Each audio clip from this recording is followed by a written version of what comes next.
खुदावंद के पाक कलाम में से पैदाइश की किताब उसका बाप नंबर 45।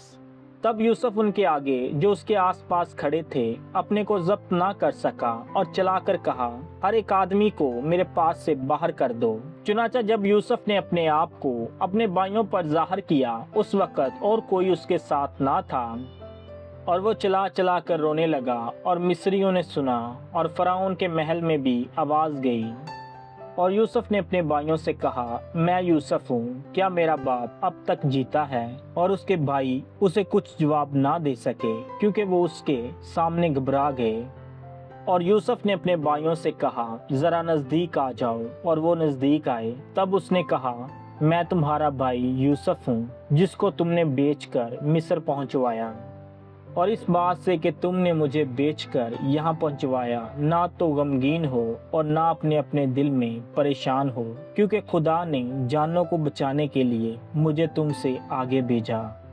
इसलिए कि अब 2 बरस से मुल्क में काल है और अभी 5 बरस और ऐसे हैं जिनमें ना तो हल चलेगा और ना फसल कटेगी। और खुदा ने मुझको तुम्हारे आगे भेजा ताकि तुम्हारा बकिया जमीन पर सलामत रहे और तुमको बड़ी रहाई के वसीला से जिंदा रखे।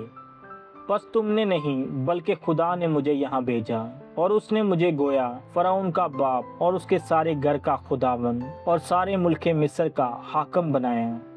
सो तुम जल्द मेरे बाप के पास जाकर उससे कहो, तेरा बेटा यूसुफ यूं कहता है कि खुदा ने मुझको सारे मिस्र का मालिक कर दिया है। तू मेरे पास चला आ, देर न कर। तू जशन के इलाका में रहना, और तू और तेरे बेटे और तेरे पोते और तेरी भेड़ बकरियां और गायें बैल और तेरा माल मता ये सब मेरे नज़दीक होंगे। और वहीं मैं तेरी परवरिश करूंगा, ता ना हो कि तुझको और तेरे घराने और तेरे मालो मता को मुफल सी याद आए, क्योंकि काल के अभी 5 बरस और हैं। और देखो तुम्हारी आंखें और मेरे भाई बिन्यामीन की आंखें देखती हैं कि खुद मेरे मुंह से ये बातें तुमसे हो रही हैं। और तुम मेरे बाप से मेरी सारी शान शौकत का जो मुझे मिस्र में हासिल है और जो कुछ तुमने देखा है सब का जिक्र करना, और तुम बहुत जल्द मेरे बाप को यहाँ ले आना। और वो अपने भाई बिन्यामीन के गले लगकर रोया, और बिन्यामीन भी उसके गले लगकर रोया। और उसने सब भाइयों को चूमा और उनसे मिलकर रोया। इसके बाद उसके भाई उससे बातें करने लगे। और फराउन के महल में इस बात का जिक्र हुआ कि यूसुफ के भाई आए हैं, और इससे फराउन और उसके नौकर चाकर बहुत खुश हुए। और फराउन ने यूसुफ से कहा कि अपने भाइयों से कह, तुम ये काम करो कि अपने जानवरों को लाद कर मुल्क कनान को चले जाओ, और अपने बाप को और अपने अपने घराने को लेकर मेरे पास आ जाओ। और जो कुछ मुल्क मिस्र में अच्छे से अच्छा है वो मैं तुमको दूंगा, और तुम इस मुल्क की उम्दा उम्दा चीजें खाना।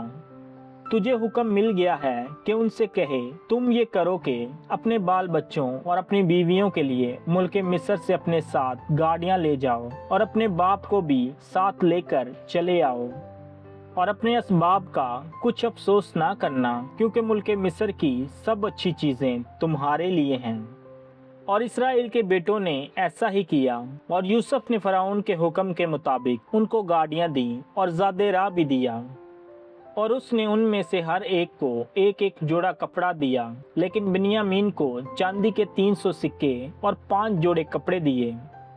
और अपने बाप के लिए उसने ये चीजें भेजी, यानी 10 गधे जो मिस्र की अच्छी चीजों से लदे हुए थे, और 10 गधियां जो उसके बाप के रास्ता के लिए गल्ला और रोटी और ज़ादे राह से लदी हुई थी। चुनाचा उसने अपने भाइयों को रवाना किया और वो चल पड़े। और उसने उनसे कहा, देखना कहीं रास्ता में तुम झगड़ा न करना। और वो मिस्र से रवाना हुए और मुल्क कनान में अपने बाप यकूब के पास पहुँचे। और उससे कहा, यूसुफ अब तक जीता है और वही सारे मुल्क मिस्र का हाकिम है। और यकूब का दिल दक से रह गया, क्योंकि उसने उनका यकीन ना किया। तब उन्होंने उसे वो सब बातें जो यूसुफ ने उनसे कही थी बताईं। और जब उनके बाप यकूब ने वो गाड़ियां देख लीं जो यूसुफ ने उसको लाने को भेजी थीं, तब उसकी जान में जान आई। और इस्राएल कहने लगा, ये बस है कि मेरा बेटा यूसुफ अब तक जीता है। मैं अपने मरने से पेशतर जाकर उसे देख तो लूंगा। خداوند کے پاک کلام کے وسیلہ سے ہم سب پر خداوند کی برکت ہو، خداوند کا شکر ہو، آمین۔